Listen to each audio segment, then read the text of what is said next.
I'm Ernie Ovitz, and this is your Best Place in Florida Weekly, and we're at the Gamble Plantation in Ellenton, Florida, and today they're having a great open house event.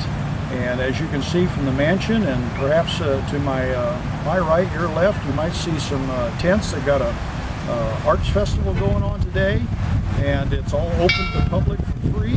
They have these once or twice a year where they have these kind of events, and it's really kind of a fun family outing for the folks here. And it's also a lot of history and information that you can learn about the settlement of Middle Florida.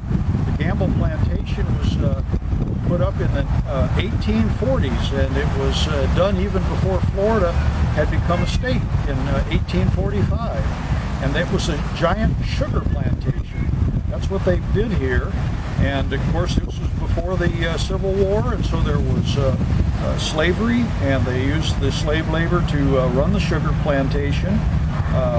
During the 1850s they had an economic crisis, and the sugar market collapsed, and that caused the plantation to be economically in distress, and the owners that built it, Mr. Gamble, ultimately had to sell the plantation. So it was taken over, and other owners owned it through the Civil War.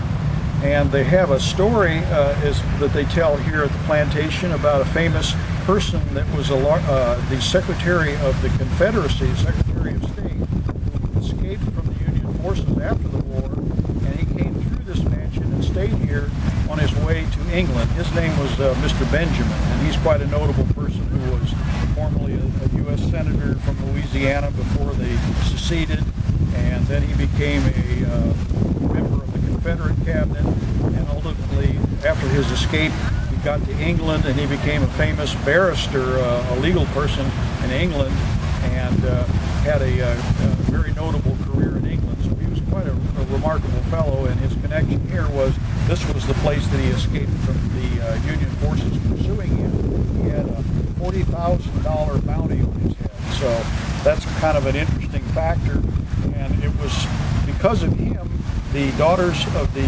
Confederacy purchased this property and saved it from really deterioration and destruction, and donated it ultimately to the state of Florida, and it's now a Florida State Park.